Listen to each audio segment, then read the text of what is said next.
شمع تیری طرف لو لگی رہے،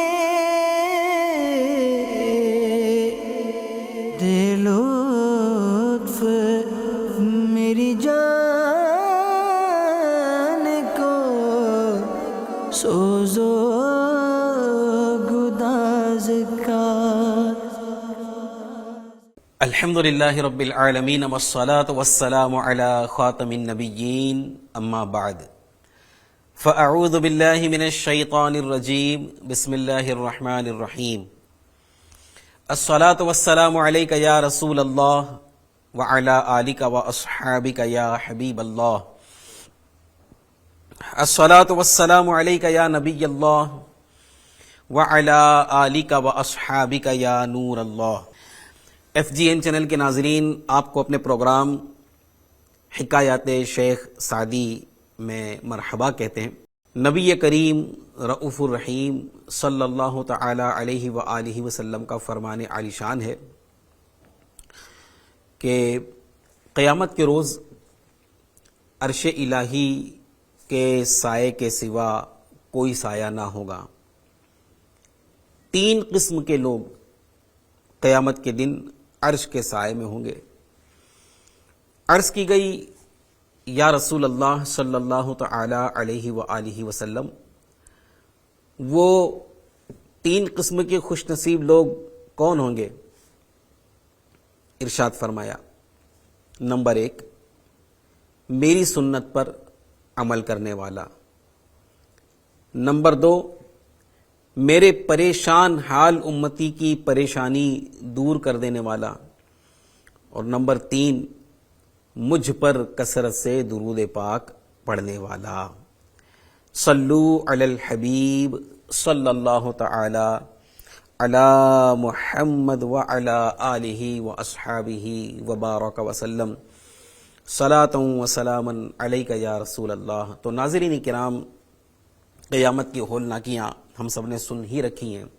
قیامت کی گرمی کے بارے میں، قیامت کی دہشت کے بارے میں، قیامت کی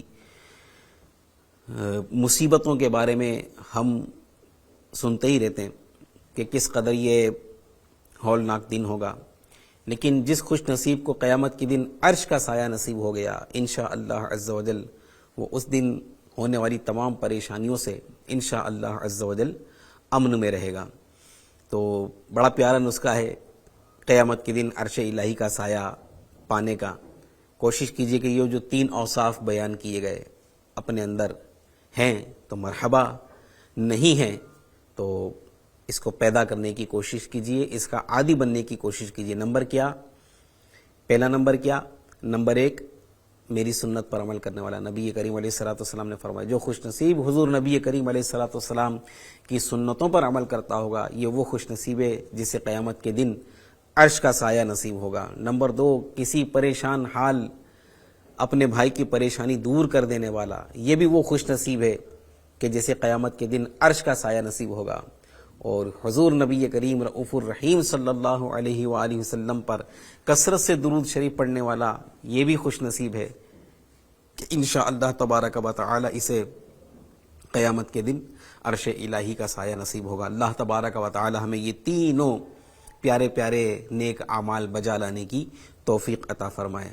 صلو علی الحبیب صلی اللہ تعالی علی محمد وعلی آلہ واصحابہ وبارک وسلم، صلاۃ و سلاما علیک یا سیدی یا رسول اللہ صلی اللہ علیہ وآلہ وسلم۔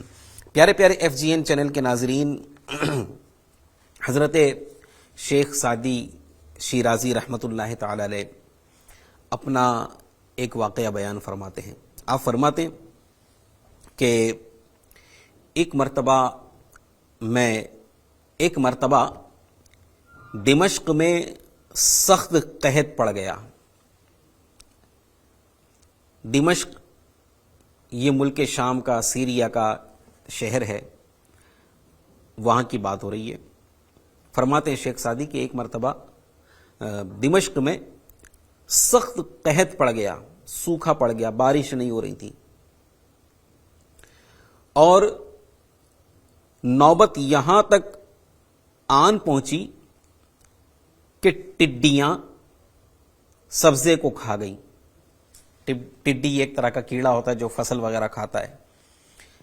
اس سخت قسم کا وہ قحط تھا کہ ٹڈیاں سبزے کو کھا گئی, جو بھی مطلب کہ گھاس پتے فصل وغیرہ جو تھا وہ سب ٹڈیاں کھا گئی, اور انسان ٹڈیوں کو کھا گئے. بھوک کی شدت سے مخلوق خدا ہلاک ہو رہی تھی. ایک روز میری ملاقات, حضرت شیخ سعدی فرماتے ہیں, ایک روز میری ملاقات ایک ایسے شخص سے ہوئی جو بہت مالدار تھا. میں نے اس شخص کو نہایت پریشانی کے عالم میں دیکھا, جیسا کہ شہر کے دیگر مساکین کی حالت تھی. میں یعنی حضرت شیخ سعدی رحمۃ اللہ علیہ فرماتے ہیں کہ میں نے اس سے دریافت کیا, اس مالدار شخص سے دریافت کیا کہ کیا بھائی میں تمہیں اس حالت میں دیکھ رہا ہوں, پریشان ہو اور تم بھی ٹینشن میں نظر آ رہے ہو, پریشان ہو, کیا بات ہے میں تمہیں اس حالت میں دیکھ رہا ہوں. وہ کہنے لگا, اے سعدی کیا تم جانتے نہیں کہ اس وقت قحط کی صورت حال ہے اور تمام مخلوق خدا برباد ہو گئی ہے. میں نے کہا, حضرت شیخ سعدی رحمۃ اللہ علیہ فرماتے کہ میں نے کہا کہ مجھے اس کا علم ہے, مجھے معلوم ہے, لیکن قحط کا تم پر کیا اثر ہو سکتا ہے؟ تم تو اللہ کے فضل و کرم سے مالدار ہو, اور کسی بھی چیز کو حاصل کرنا, کسی بھی شے کا حصول, یہ تمہارے لیے ناممکن نہیں. تمہیں تو اللہ پاک نے مال و دولت سے نوازا ہوا ہے, قحط کا تم پر کیا اثر؟ میری بات سن کر اس شخص نے آہ بھری اور کہنے لگا, اے سعدی ایک ایسے شخص کے لیے جو حساس ہو, کیسے ممکن ہے کہ وہ اپنے ارد گرد سے بے خبر ہو جائے اور اپنے ارد گرد موجود لوگوں کو بھول کر صرف اپنی ذات کی فکر کرے؟ کوئی شریف النفس شخص کسی شخص کو دریا میں ڈوبتا دیکھ کر ساحل پر یعنی کنارے پر مطمئن کیسے کھڑا رہ سکتا ہے؟ بے شک مجھے بھوک اور پیاس کی تنگی محسوس نہیں ہو رہی, لیکن مجھے اپنے ارد گرد موجود لوگوں کے غم نے ہلاک کر دیا ہے. اگر کسی کا کوئی عزیز قید کر دیا جائے تو کیا وہ آرام و سکون سے رہ سکتا ہے؟ اللہ اکبر. اللہ تبارک و تعالی کی ان پر رحمت ہو اور ان کے صدقے ہماری بے حساب مغفرت ہو. پیارے پیارے اسلامی بھائیوں, میرے FGN چینل کے ناظرین, اس حکایت میں جیسا کہ بیان کیا گیا ہے دمشق کے قحط کا, اور قحط کی کیا صورت حال تھی یہ بھی آپ نے سماعت کی.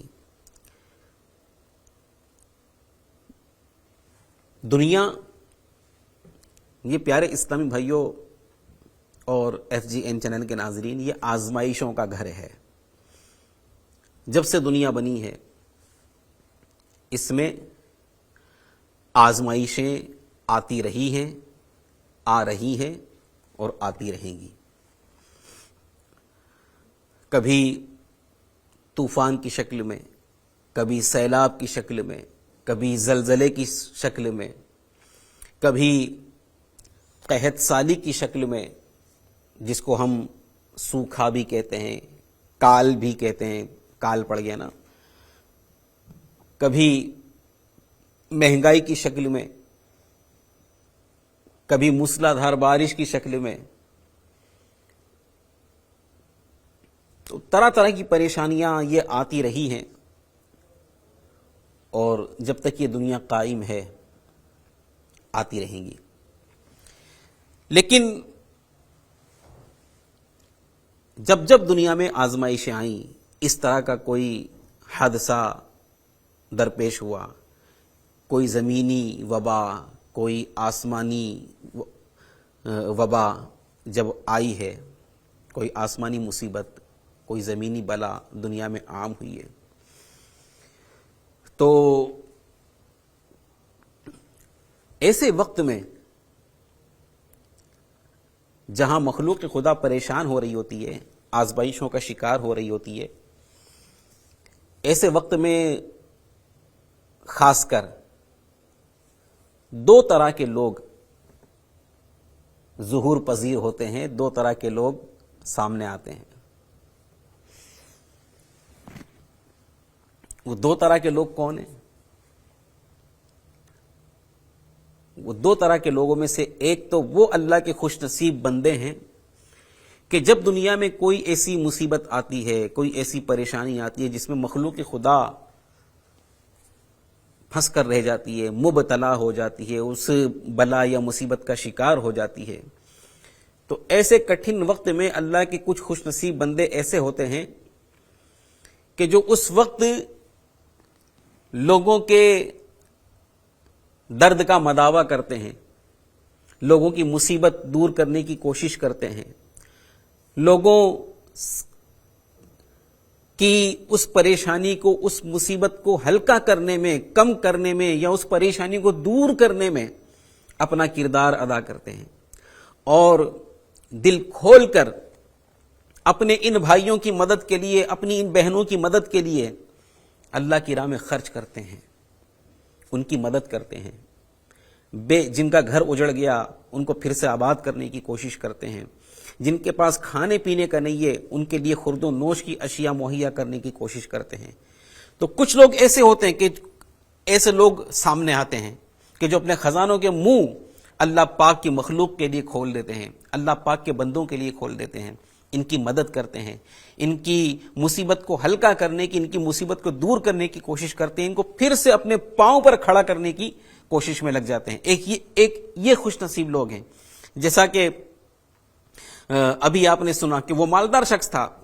کچھ لوگ ایسے ہوتے ہیں کہ جن کو دوسروں کی تکلیف کا احساس ہوتا ہے، خود بھلے آرام میں ہوتے لیکن ان کو دوسروں کی تکلیف بے قرار ہوتی ہے۔ اللہ پاک نے ان کو ایسا دل دیا ہوتا ہے، ان کے پاس اللہ کے کرم سے ایسا دل ہوتا ہے کہ جس میں امت کا درد ہوتا ہے، اپنے بھائیوں کا درد ہوتا ہے، اپنی بہنوں کا درد ہوتا ہے، امت کا درد ہوتا ہے۔ تو جب کوئی ایسی مصیبت آتی ہے، یہ درد انہیں اس بات پر ابھارتا ہے کہ وہ لوگوں کی مدد کریں۔ جیسا کہ ابھی آپ نے حکایت میں سنا حضرت شیخ سعدی کی کہ وہ خود تو مالدار تھا، قحط کا اس کے اوپر کوئی اثر نہیں تھا، وہ چاہتا کھا پی سکتا تھا، مزے میں زندگی گزار سکتا تھا، لیکن وہ بھی بے قرار تھا، پریشان تھا۔ جس طرح لوگ قحط میں مبتلا لوگ پریشان تھے، وہ بھی پریشان تھا۔ لیکن کیوں پریشان تھا؟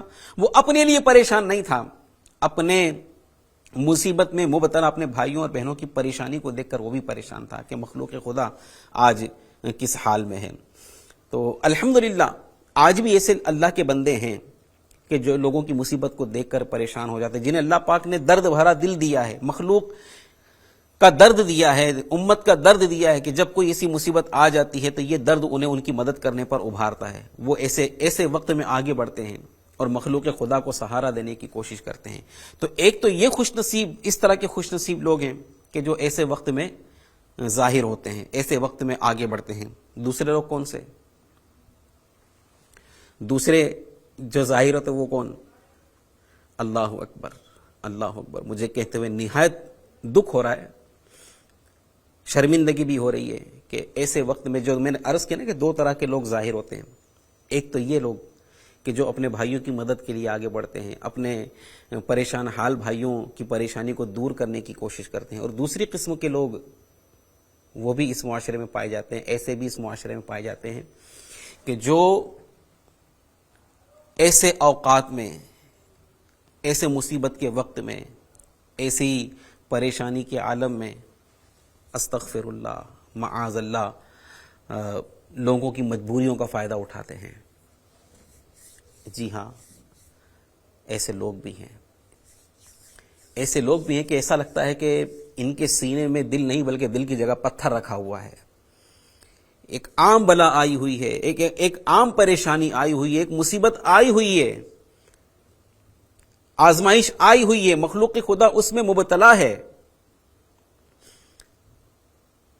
لیکن یہ دوسری قسم کے لوگ جن کی میں بات کر رہا ہوں، بجائے ان کا سہارا بننے کے، بجائے ان کو آسرا دینے کے، بجائے ان کی مصیبت دور کرنے کے، بجائے ان کی پریشانی کو ہلکا کرنے کے، استغفر اللہ، وہ اس موقع کا فائدہ اٹھاتے ہیں،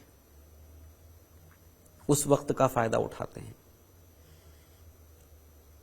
وہ مدد کر سکتے ہیں، اس قابل ہوتے ہیں کہ وہ لوگوں کی مدد کریں، وہ لوگوں کے کام آئیں، وہ لوگوں کے لیے سہارا بنے، لیکن وہ نہیں کرتے ایسا، بلکہ وہ ایسے موقع کا فائدہ اٹھاتے ہیں اور فائدہ اٹھاتے ہوئے اپنی چیزوں کا بھاؤ بڑھا دیتے ہیں، اپنے بھائیوں کے اندر لوٹم لاٹ شروع کر دیتے ہیں، اپنے ہی بھائیوں میں لوٹ مار مچا دیتے ہیں۔ اس قسم کے لوگ بھی ہیں، آپ نے بھی دیکھے ہوں گے، میں نے بھی دیکھے ہیں۔ ہاں، جیسا کہ پچھلے دنوں ہمارے یہاں ایک افواہ اڑی تھی نا کچھ عرصے پہلے کہ نمک نہیں ملے گا، نمک نہیں ملے گا، نمک نہیں ملے گا۔ بیچارے لوگ، اس سے پہلے ایک اور پریشانی،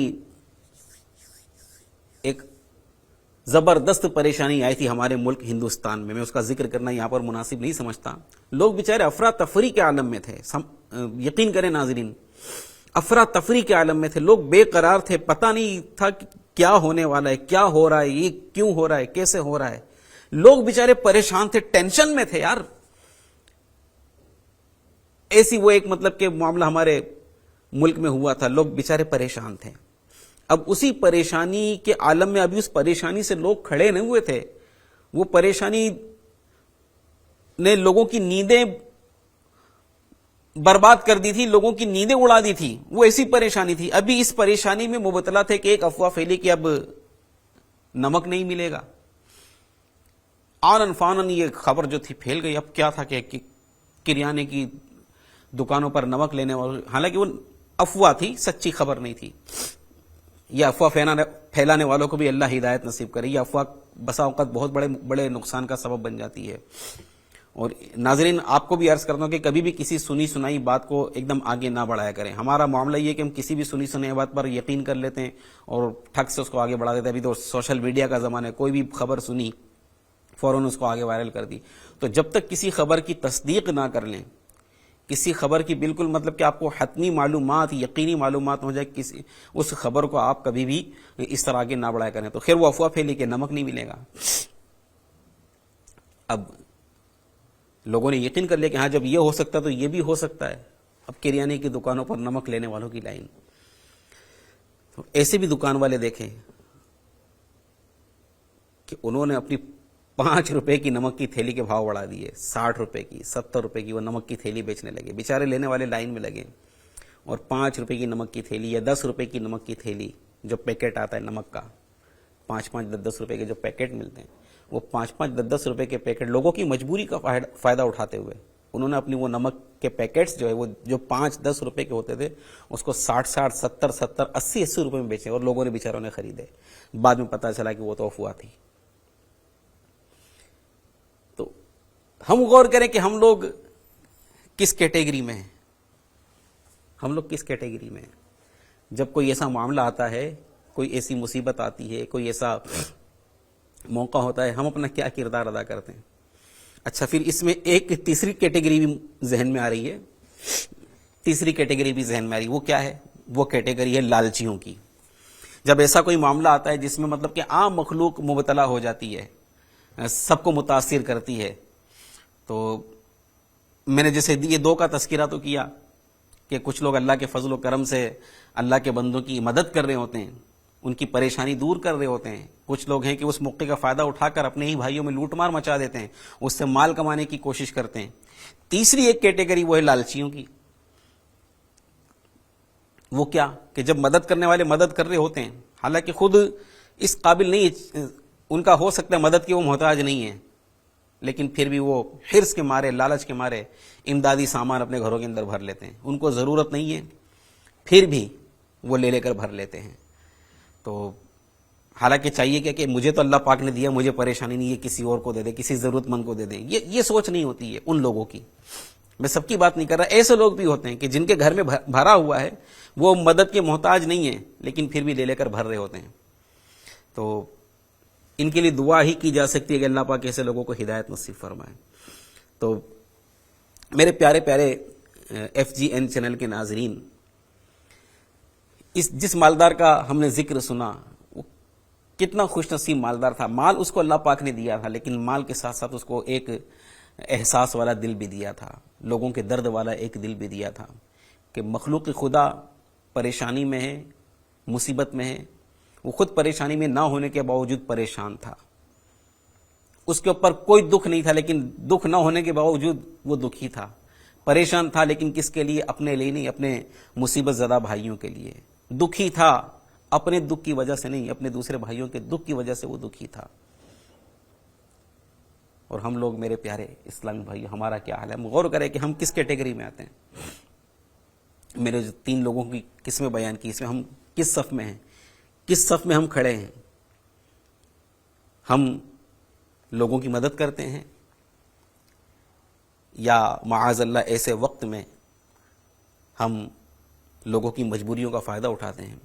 ایک مرتبہ مدینہ منورہ زادہ اللہ شرفوں و تعظیمہ میں ایسی صورتحال آ گئی کہ لوگ تنگی آ گئی اور قحط ہو گیا، لوگ بے قرار تھے، اناج اور غلے کی وجہ سے لوگوں کے پاس اناج نہیں تھا، کھانے کی چیزیں نہیں تھی. آزمائش تھی اللہ پاک کی طرف سے. عثمان غنی رضی اللہ تعالیٰ عنہ کا مال تجارت کہیں سے آیا، اونٹوں پر بھرا ہوا، ہزاروں دینار کا وہ مال تھا. آپ کا جب مال آیا، مخلوق خدا پریشان تھی، بھوک سے بلک رہی تھی.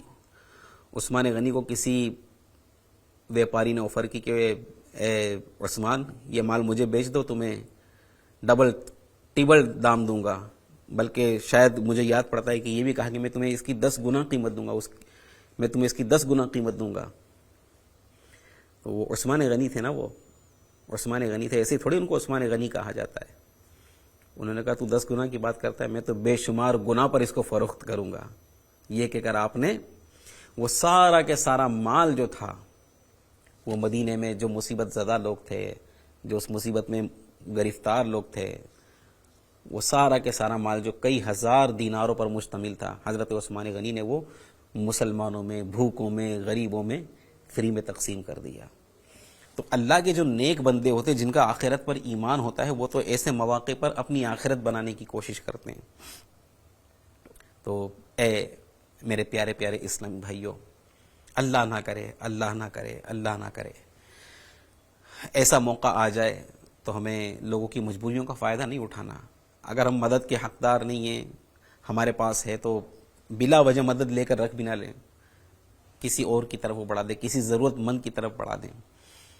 اور اگر آپ اس قابل ہیں کہ دوسروں کی مدد کر سکتے ہیں تو پھر آگے بڑھیے، اور ایسی عام مصیبت میں، ایسی عام بلا کے وقت میں، ایسی عام آزمائش کے وقت میں اپنا کردار ادا کیجیے، آگے بڑھیے اور مخلوق خدا کی مدد کرنے کی کوشش کیجیے. انشاءاللہ تبارک و تعالی یہ عمل جو ہے دنیا اور آخرت میں اللہ نے چاہا تو آپ کا بیڑا پار لگائے گا. اور یہاں جو میں پیارے اسلامی بھائیوں گفتگو کر رہا ہوں، یہ تو چلے ایک عام بلا کی بات ہے، ایک عام مصیبت کی بات ہے، ایک عام آزمائش آ گئی جس میں سبھی لوگ مبتلا ہو گئے. تو ایسے وقت میں تو ضرور ہمیں اپنا کردار ادا کرنا چاہیے، لیکن ایسا نہیں میرے پیارے بھائیوں کہ جب بلا آتی ہے، مصیبت آتی ہے، عام آزمائش آتی ہے تو ہی لوگ پریشان ہوتے ہیں. روزمرہ کی زندگی میں بھی کئی لوگ پریشان ہوتے ہیں، مصیبت میں گھرے ہوئے ہوتے ہیں، دکھوں بھری زندگی گزار رہے ہوتے ہیں. ہمارے گرد و پیش میں، ہمارے محلے میں، ہمارے جاننے والوں میں، ہمارے پہچاننے والوں میں، ہمارے رشتہ داروں میں ایسے لوگ ہوتے ہیں کہ ان کے لیے تو 12 مہینے آزمائش کے ہیں. غریبی کی چکی میں پس پس کر وہ بیچارے اپنی زندگی کے ایام گزار رہے ہوتے ہیں. تو ناظرین، سہارا بنیں، غریبوں کا سہارا بنیں. دکھیوں کے دکھ ہم دور نہیں کر سکتے، کم تو کر سکتے ہیں. مخلوق خدا کے کام آنے والے بنیں.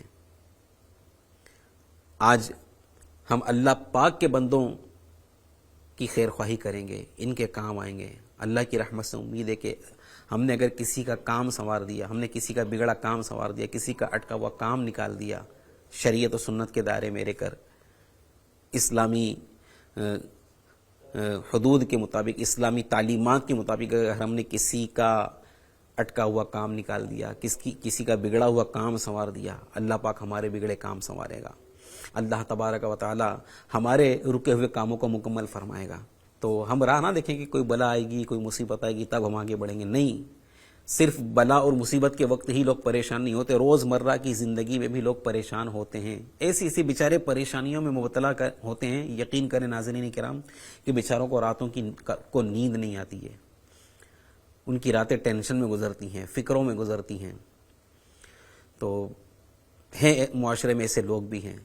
اب رجب المرجب یہ دراصل ایک طرح سے یوں کہا جائے کہ یہ آتا ہے تو رمضان کی خوشبو ساتھ میں لے کر آتا ہے، لوگ خوش ہو جاتے ہیں کہ اب رمضان اب آیا کہ اب آیا، ٹھیک ہے، لوگ خوشیاں منا رہے ہوتے ہیں کہ بس اب رمضان اب آیا کہ اب آیا، اب رمضان کے بعد عید، بازاروں میں رونقیں بڑھ جاتی ہیں، ویوپاری مال کا اسٹاک کر لیتے ہیں، کیا کپڑے والے، کیا پھل فروٹ والے، کیا خورد و نوش کی چیزیں بیچنے والے، بازار میں ایک طرح کی تیزی آ جاتی ہے، لوگ خوش ہو جاتے ہیں کہ اب ان قریب رمضان آئے گا، رمضان کے بعد عید آئے گی، رمضان کی اپنی رونق ہوتی ہے، لوگ خوش ہوتے ہیں۔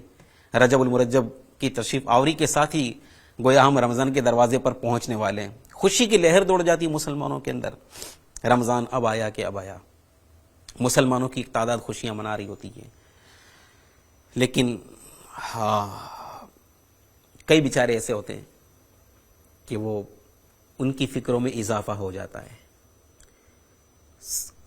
سارا سال تو وہ ٹینشن میں گزار رہے ہوتے ہیں، جیسے تیسے اپنا گزارا کر رہے ہوتے ہیں، ان ایام میں وہ اور ٹینشن میں آ جاتے ہیں اور فکروں میں آ جاتے ہیں۔ تو ٹینشن کیا ہوتی ہے؟ میں اور آپ تو رمضان کی آمد پر خوش ہو رہے تھے نا کہ ان قریب رمضان آئے گا، روزے رکھیں گے، سحری افطار کی بہاریں ہوں گی، پھر عید کی تیاری میں لگ جاتے ہیں، لیکن ایسے بھی ہیں کہ جو بیچارے ان دنوں میں اور زیادہ ٹینشن میں آ جاتے ہیں، فکروں میں مبتلا ہو جاتے ہیں۔ وہ کس طرح؟ وہ بیچارے ان کی فکر یہ ہوتی ہے کہ اب رمضان آئے گا، اپنے بچوں کے لیے سحر افطار کا انتظام کیسے کروں گا،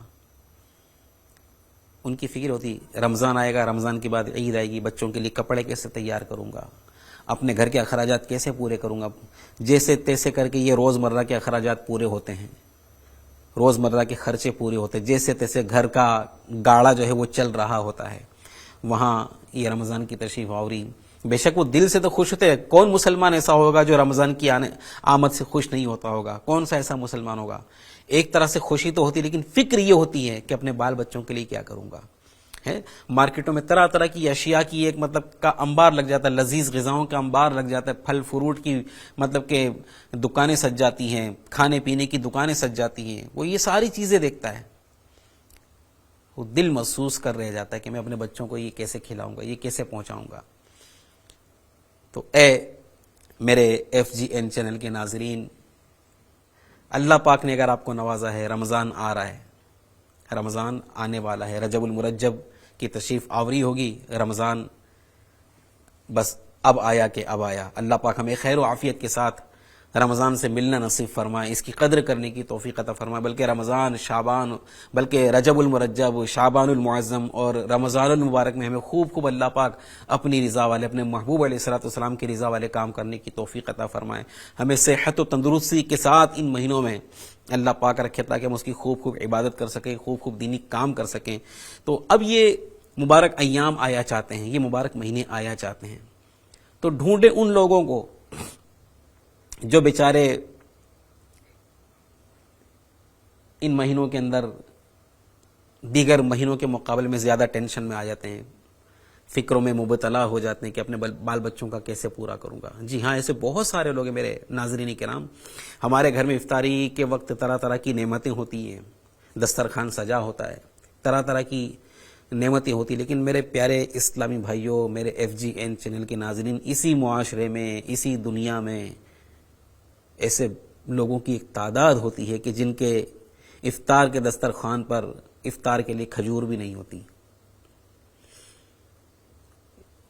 ایسے لوگ بھی ہوتے کہ شدید گرمی میں ان کے پاس اتنی کیپیسٹی نہیں ہوتی کہ وہ 5-10 روپے کا برف لے کر ٹھنڈا پانی کر کے پی سکے.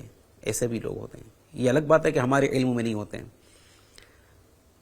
ہم سمجھتے ہیں ہمارا پیٹ بھرا ہے تو سب کا بھرا ہے. ایسا نہیں ہے. طرح طرح کے ستائے ہوئے، طرح طرح کے مصیبت کے مارے لوگ اس دنیا میں ہیں، اس معاشرے میں ہیں. ہمارے اپنے بھائی، ہماری اپنی بہنیں ہیں. تو اپنے اندر درد مند دل پیدا کرنے کی کوشش کریں. اپنے دل میں امت کا درد پیدا کرنے کی کوشش کریں، جس طرح اس مالدار کا دل تھا. حضرت شیخ سعدی رحمۃ اللہ علیہ نے جس کا واقعہ بیان کیا کہ وہ اپنی پریشانی سے پریشان نہیں تھا، لوگوں کی پریشانی سے پریشان تھا. اپنے دکھوں کی وجہ سے دکھی نہیں تھا، دوسروں کے دکھوں کی وجہ سے وہ دکھی تھا. تو اپنے اندر اپنے بھائیوں کا درد پیدا کیجئے. رجب آ رہا ہے، تیار ہو جائیے کہ اب مجھے انشاءاللہ تبارک و تعالی ان ایام میں خصوصیت کے ساتھ اپنے بھائیوں کی مدد کرنی ہے. اپنے ان پریشان حال اسلام بھائی جن کے پاس رمضان کے اخراجات نہیں ہے، عید کے اخراجات نہیں ہے، ان کی مدد کرنی ہے. ان کا دل خوش کرنا ہے. ان کے گھروں کے اندر رمضان کا پورے مہینے کا سامان بھرانے کی کوشش کرنی ہے. ان کو فکروں سے آزاد کرنا ہے. آپ اپنے مسلمان بھائیوں کی فکریں دور کریں، اللہ تبارک و تعالیٰ آپ کی فکر دور فرمائے گا. آپ دوسروں کی ٹینشن دور کریں، اللہ تبارک و تعالیٰ آپ کے ٹینشن دور کرے گا. آپ لوگوں کے کام آئیں، اللہ تبارک و تعالیٰ آپ کے بگڑے کام سنوارے گا. اگر اللہ پاک نے آپ کو اس قابل بنایا ہے، آپ کو جو دولت ملی ہے، جو کاروبار ملا ہے، کس کا دیا ہوا ہے؟ اللہ پاک ہی کا تو دیا ہوا ہے.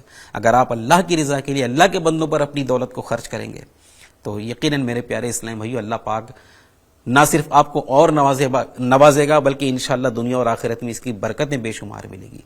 تو تیار ہو جائیے کہ انشاءاللہ اس رمضان میں مجھے اپنے پریشان حال بھائیوں کی کوشش کرنی، جتنی آپ کی استطاعت ہے.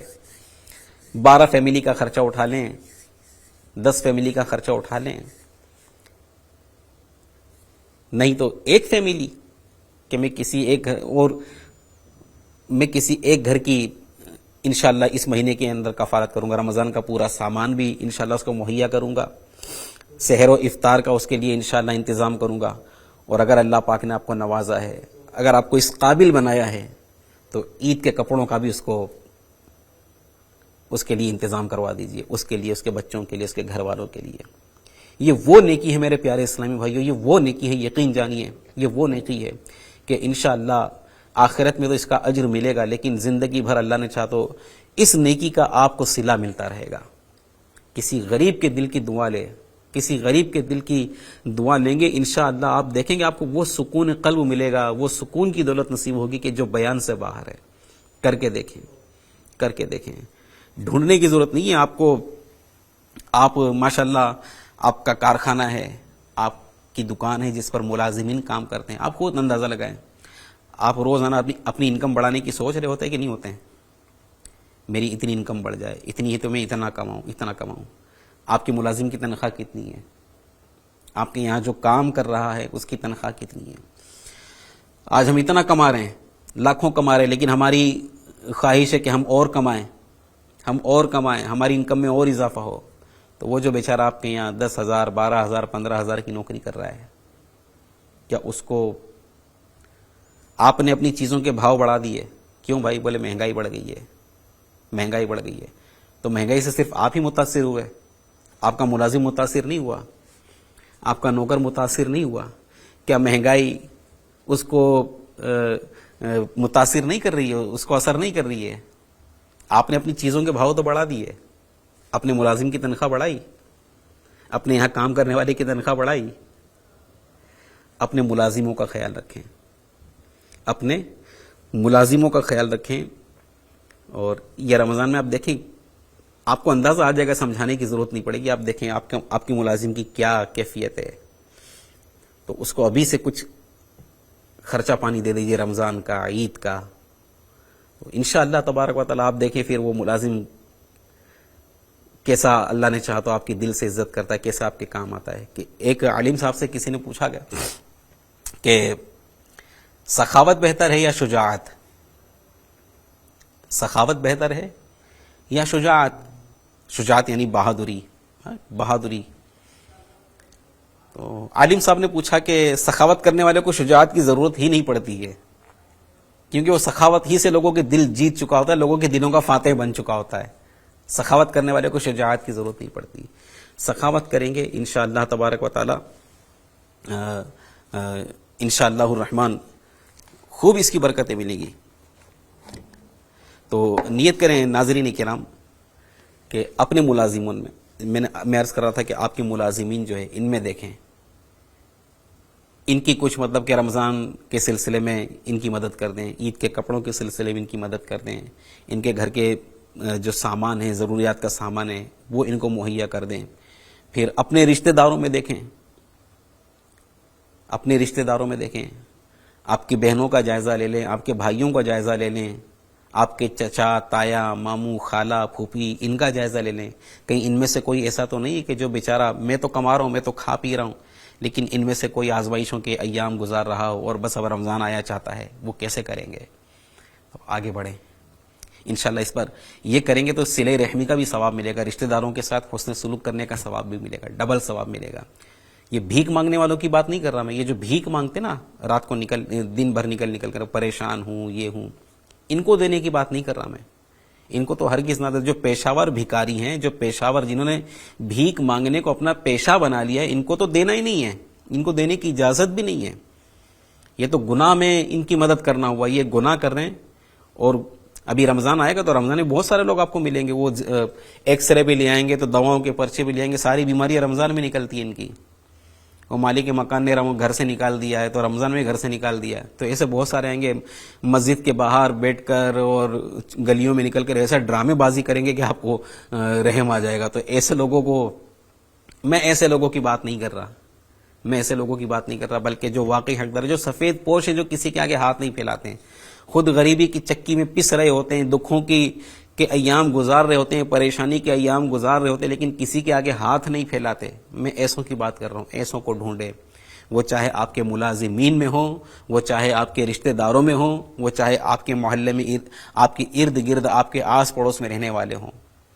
ایسوں کو دیکھیں, اندازہ آ جائے گا. بیچارہ کرائے کے مکان میں رہتا ہے, کرایہ بھرتا ہے, بچوں کی فیس بھرتا ہے, گھریلو اخراجات, پھر اتنی مہنگائی, وہ کیسے پورا کرتا ہوگا؟ تو ایسے لوگوں کو ڈھونڈیں. اور ایک اور مشورہ دوں گا کہ ایسے لوگوں کو ڈھونڈیں اور ان کو چپ چاپ, کسی کو خبر نہ ہو, اس طرح اس کی مدد کر دیں. سب کے سامنے نہیں کہ ہاں میں نے اس کو دیا, لے یہ لے رمضان کی یہ لیا نا, لے بچوں کے کپڑے بنا لینا. لوگوں کے سامنے اس کو شرمندہ نہ کریں. میں جانوں میرا رب جانے, میں جانوں میرا رب جانے. اور کبھی بھی اس احسان کا یہ احسان کر کے اس پر جتانا بھی نہیں کہ تیری کیا کنڈیشن تھی, میں نے تیری مدد کی. ہم نے مدد نہیں کی, اللہ پاک نے ہم کو اس لائق بنایا تو ہم مدد کرنے کے قابل ہوئے, اور یہ مدد کرنے کا ذہن کی توفیق بھی اللہ پاک نے عطا فرمائی. ہمارا کوئی کمال نہیں, بس کمال یہ کہ اللہ پاک قبول فرما لے, یہ وہ بھی اس کی رحمت سے ہوگا. تو سمجھو کہ یہ کمال والا کام ہو گیا ہمارا, جو اگر وہ قبول ہو جائے تو کسی کو پتہ نہ چلے. اس انداز پر بیٹا بیٹا کر کے اس کو, اگر آپ سے چھوٹا ہے اور اگر آپ اس کو بیٹا بول سکتے ہیں تو بیٹا کر کے, محبت بھرے الفاظ کہہ کر, بھائی کہہ کر, اس کو شریعت کی حدود کا لحاظ کرتے ہوئے اس کی مدد کریں. ہاں, کہیں ایسا نہ کہ آپ نامحرم کے پاس جا رہے اور آپ آپا کہہ کر اس کو مطلب کہ, تو بے پردگی کے ساتھ نہیں. شریعت کے دائرے کو ملحوظ رکھتے ہوئے, شریعت کی جو گائیڈ لائنس ہے اس کو ملحوظ رکھتے ہوئے ہمیں دوسروں کی مدد کرنی ہے. کسی کو دے کر جتانا نہیں ہے. اس کو لوگوں کے اندر, بعض لوگ نہیں وہ مدد کرتے ہیں تو فوٹو کھنچواتے ہیں, استغفر اللہ, سارے جگت میں بیچارے کو اس کی فوٹو عام کر کے, ہاں دیکھو یہ بھیک منگا ہے, لوگوں سے مدد لیتا ہے. ایسا کام نہیں کرنا ہے. سوشل میڈیا پر تصویر کھینچی اور وہ لوگوں میں عام کر دی کہ ماں بدولت نے غریبوں کی مدد کی ہے, تو ایسا نہ کریں. میں جانوں میرا رب جانے. جس کا عمل ہو بے غرض, اس کی جزا کچھ اور ہے. تو یہ کریں, یہ کریں. اللہ پاک نے آپ کو عطا کیا ہے, آپ کریں, آگے بڑھیں. اللہ پاک اس کا صلہ عطا فرمائے گا. اور ہم کیوں نہ کریں میرے پیارے اسلام بھائیوں, ہم کیوں نہ کریں. ہمارے پیارے پیارے آقا مکی مدنی مصطفیٰ صلی اللہ تعالی علیہ وسلم, جن کا ہم کلمہ پڑھتے ہیں, جن کے ہم امتی ہیں, آپ ان کی سیرت مبارکہ پر نظر کیجئے. ہیں، ان کی سیرت مبارکہ پر نظر کیجئے، کیسے میرے آقا صلی اللہ علیہ وسلم کیسی غریبوں کی مدد فرماتے، کیسے مجبوروں کی مدد فرماتے. آپ کی بارگاہ میں کوئی سائل آتا، کوئی پریشان حال آتا اپنی پریشانی کو لے کر، میرے آقا صلی اللہ علیہ وسلم کبھی بھی اس کو مایوس نہیں لوٹاتے. میرے آقا اعلی حضرت امام اہل سنت مولانا شاہ امام احمد رضا خان رحمۃ اللہ تعالی علیہ آقا کی شان میں بیان کرتے ہیں، آقا کی بارگاہ میں عرض کرتے ہیں، واہ کیا جود و کرم ہے شہ بطحا تیرا. اللہ اکبر، کیا شان بیان کر رہے ہیں. واہ کیا جود و کرم ہے شہ بطحا تیرا، نہیں سنتا ہی نہیں مانگنے والا تیرا. بلکہ ایک جگہ تو اعلیٰ حضرت کمال کرتے ہیں، کیا لکھتے ہیں، آقا کی شان سخاوت بیان کرتے ہیں، کہتے ہیں کہ میرے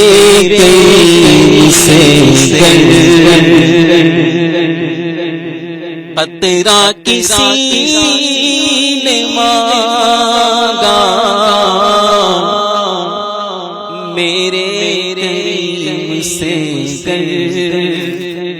قطرہ کسی نے مانگا، دریا بہا دیے ہیں، دریا بہا دیے ہیں،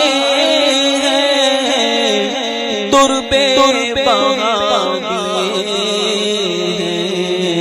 دریا بہا دیے ہیں، تربے بہا دیے. کرام، ہم اس آقا کے غلام ہیں، اس آقا کے امتی ہیں کہ جن سے کسی کا دکھ نہیں دیکھا گیا، کسی کی پریشانی نہیں دیکھی گئی. ہم اس آقا کے غلام ہیں. ہم ایسے کیسے ہو سکتے کہ ہمارا بھائی بھوکا ہو ہم پیٹ بھر کے کھا لیں، ہمارا پڑوسی بھوکا ہو ہم پیٹ بھر کے کھا کے سو جائیں؟ نہیں نہیں نہیں، ایسا نہ بنے، ایسے نہ بنے، بلکہ آگے بڑھیں، آگے بڑھیں اور غریبوں کی مدد کیجیے، پریشان حالوں کی مدد کیجیے. اپنے اندر سخاوت کا وصف پیدا کرنے کی کوشش کیجیے. اگر نہیں ہے، ابھی تک نہیں تھا، پیدا کرنے کی کوشش کیجیے. اس کے لیے اس کے فضائل پڑھیے، سخاوت کے کیا کیا فضائل ہے.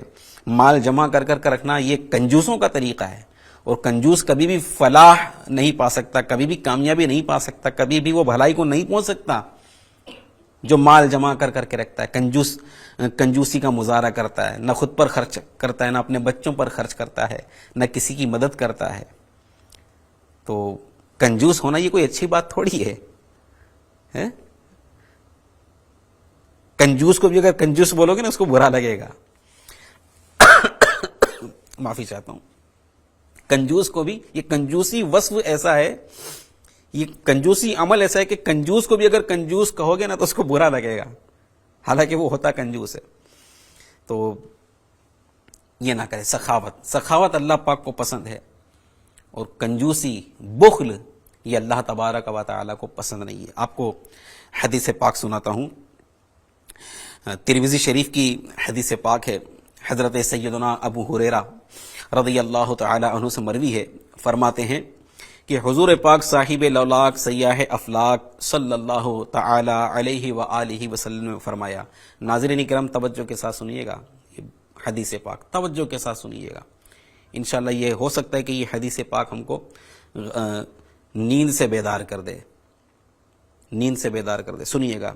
حضرت ابو ہریرہ رضی اللہ تعالی عنہ سے روایت ہے کہ حضور پاک صلی اللہ تعالی علیہ وآلہ وسلم نے فرمایا، سخی، سخاوت کرنے والا، سخی اللہ کے قریب ہے، جنت کے قریب ہے، لوگوں کے قریب ہے، آگ سے دور ہے. سبحان اللہ. اے سخاوت کرنے والو، اے لوگوں کی مدد کرنے والو، اے اللہ پاک کی راہ میں اپنا مال خرچ کرنے والو، سنو کتنی پیاری خوشخبری میرے آقا علیہ الصلوۃ والسلام ارشاد فرما رہے ہیں. کیا فرما رہے ہیں؟ سخی، سخاوت کرنے والا، سخی اللہ کے قریب ہے، جنت کے قریب ہے، لوگوں کے قریب ہے، آگ سے دور ہے. اور کنجوس اللہ سے دور ہے، جنت سے دور ہے، لوگوں سے دور ہے، آگ کے قریب ہے. اور یقیناً جاہل سخی کنجوس عابد سے افضل ہے. تو FGN چینل کے ناظرین، سخی بنیے، سخاوت بنیے. سخاوت کا وصف اپنے اندر پیدا کیجیے. کتنی پیاری بات ارشاد فرمائے گا کہ جاہل سخی یہ کنجوس عابد سے افضل ہے, کنجوس عبادت گزار سے افضل ہے جو جاہل سخی ہے, سخاوت کرتا ہے. اللہ پاک کو کتنا, اور دیکھیں جو سخاوت کر رہا ہے یہ سخاوت آپ کو اللہ سے قریب کرے گی, جنت سے قریب کرے گی, لوگوں سے قریب کیونکہ سخاوت کرے گا تو لوگوں کے دل میں اس کی عزت بڑھے گی. لیکن کرنا اس لیے نہیں ہے کہ میری واہ واہ ہو جائے, لوگوں میں میری عزت بڑھے, لوگوں میں میری نیک نامی ہو, لوگ مجھے سخی کہنے لگے. نہیں نہیں نہیں, اس نیت سے نہیں, بلکہ جو کرنا ہے اللہ کے لیے کرنا ہے. بس میرا ہر عمل بس تیرے واسطے ہو, کر اخلاص ایسا عطا یا الہی. کسی کی مدد کریں اللہ کی رضا کے لیے, کسی کی پریشانی دور کریں اللہ کی رضا کے لیے, کسی کی بیماری میں اس کے علاج کا خرچہ دیں اللہ کی رضا کے لیے, کسی غریب کی بیٹی کی شادی کرا دیں اللہ کی رضا کے لیے, کسی بے گھر کو گھر دے دیں اللہ کی رضا کے لیے, کسی بے روزگار کو روزگار سے لگا دیں اللہ کے لیے. بس میرا ہر عمل بس تیرے واسطے ہو, کر اخلاص ایسا عطا یا الہی. تو جب انشاءاللہ تبارک و تعالی صرف اللہ کے لیے ہم یہ سب کریں گے نا, تو پھر شاعر کہتے ہیں کہ جس کا عمل ہو بے غرض اس کی جزا کچھ اور ہے. پھر اس کی جزا جو ہے نا وہ بے حد و بے حساب ملتی ہے, اور ایسی ملتی ہے کہ بندے کے وہم و گمان میں نہیں ہوتا. اور بخلاف اس کے جو لوگ مال جمع کرتے ہیں, جن کے اندر کنجوسی کا وصف کوٹ کوٹ کر بھرا ہوتا ہے, تو ان لوگوں کے ہاتھ کچھ بھی نہیں آتا. وہ مال جمع کرتے رہتے ہیں اور کبھی مال کی محبت میں نہ اپنی ذات پر خرچہ کرتے ہیں, نہ اپنے بچوں کو کبھی اچھا کھلاتے ہیں, نہ کبھی اپنے بچوں پر ایسا خرچہ کرتے ہیں, نہ کسی کی مدد کرنا تو دور کی بات ہے, جو خود اپنا بھلا نہیں کر سکتا وہ کسی کا کیا بھلا کرے گا. بس مال جمع کر کر کے رکھتے ہیں, مال جمع کر کر کے رکھتے ہیں, اپنے بینک بیلنس کو دیکھ کر خوش ہو رہے ہوتے ہیں. تو یہ اچھی بات نہیں ہے جو ایسا کرتے ہیں. آئیے میں آپ کو قرآن پاک کی آیت سناتا ہوں. وقت ہمارے پروگرام کا پورا ہوا چاہتا ہے. میں آپ کو قرآن پاک کی آیت سناتا ہوں. اللہ تبارک و تعالی سورہ محمد میں ارشاد فرماتا ہے, ہا انتم ہؤلاء تدعون لتنفقوا فی سبیل اللہ فمنکم من یبخل ومن یبخل فانما یبخل عن نفسه واللہ الغنی وانتم الفقراء وان تتولوا یستبدل قوما غیرکم ثم لا یکونوا امثالکم. ترجمہ کنز الایمان, ہاں یہ جو تم ہو بلائے جاتے ہو کہ اللہ کی راہ میں خرچ کرو, تو تم میں کوئی بخل کرتا ہے, اور جو بخل کرے وہ اپنی ہی جان پر بخل کرتا ہے, اور اللہ بے نیاز ہے اور تم سب محتاج. اور اگر تم منہ پھیرو تو وہ تمہارے سوا اور لوگ بدل لے گا, پھر وہ تم جیسے نہ ہوں گے. ایک اور جگہ اللہ پاک ارشاد فرماتا ہے, وَأَنفِقُوا مِمَّا رَزَقْنَاكُم مِّن قَبْلِ أَن يَأْتِيَ أَحَدَكُمُ الْمَوْتُ فَيَقُولَ رَبِّ لَوْلَا أَخَّرْتَنِي إِلَىٰ أَجَلٍ قَرِيبٍ فَأَصَّدَّقَ وَأَكُن مِّنَ الصَّالِحِينَ. ترجمہ کنز الایمان, اور ہمارے دیے میں سے کچھ ہماری راہ میں خرچ کرو قبل اس کے کہ تم میں کسی کو موت آئے, پھر کہنے لگے اے میرے رب تو نے مجھے تھوڑی مدت تک کیوں مہلت نہ دی کہ میں صدقہ دیتا اور نیکوں میں ہوتا. یہ قرآن پاک میں بیان ہے, مجھے مہلت کیوں نہ دی کہ میں تیری راہ میں خرچ کرتا اور نیکوں میں ہوتا. تو ابھی سانسیں آپ کے پاس آپ کی چل رہی ہیں اور مال آپ کے پاس ہے. آپ دیکھیں کئی مالدار لوگ ایسے تھے جو چلے گئے دنیا سے, خرچ نہیں کرتے تھے, نہ کبھی زندگی میں کسی کی مدد کی, نہ کبھی اچھا کھایا, نہ کبھی اچھا پہنا, بس مال جمع کر کر کے رکھتے گئے.